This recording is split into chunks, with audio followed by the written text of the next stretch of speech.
And so God's answer to a fallen, cursed, sinful world is a covenant of love and grace that comes in and through a man named Abraham.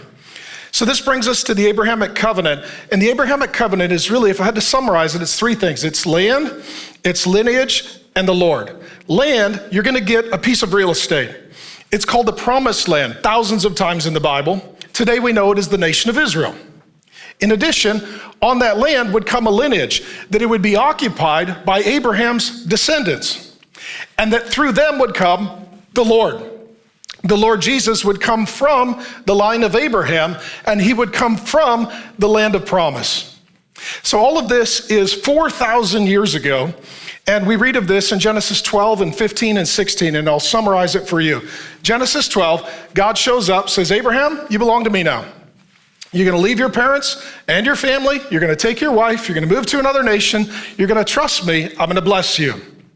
What happens next in Genesis 15, God establishes the Abrahamic covenant.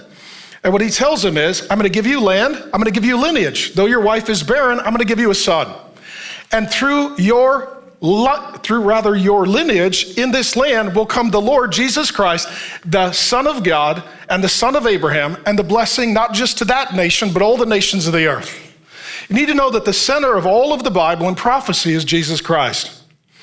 What happens then is in Genesis 16, Abraham and his wife Sarah, because she's barren and they're advanced in years and they're unable to conceive, Sarah comes up with a terrible plan. Why don't you take a second wife? Okay, ladies, we all agree, this is a terrible idea, right?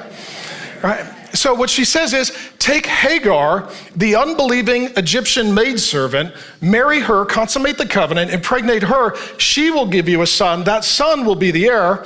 And now we don't need God to do something supernatural. We can do something natural. We don't need God to give us a child. We can make one ourselves through polygamy. And now what we're seeing in our day, I believe it is also demonic in our day, this push toward polygamy. And what we're seeing is an absolute cultural push toward polygamy and against heterosexual monogamous marriage as God intends. Well, Abraham does what he should not do. He marries Hagar. She's Egyptian, not someone he's supposed to marry. She worships a different God, and they have a son named Ishmael.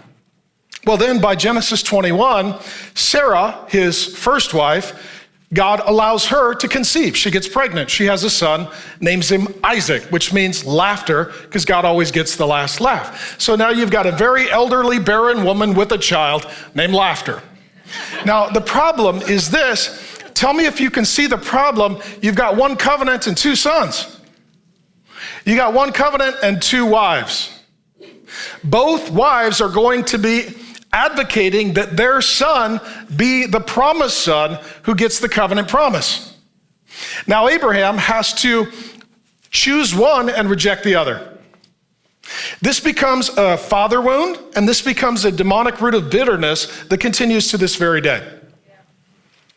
And so what God instructs him to do is to be loyal to Sarah, and then Sarah determines that she will send Hagar and ultimately Ishmael away.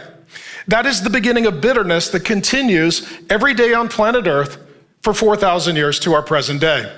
Howdy, Pastor Mark here. Thanks for viewing the clip. And if you'd like the entire sermon, we've got it ready to go.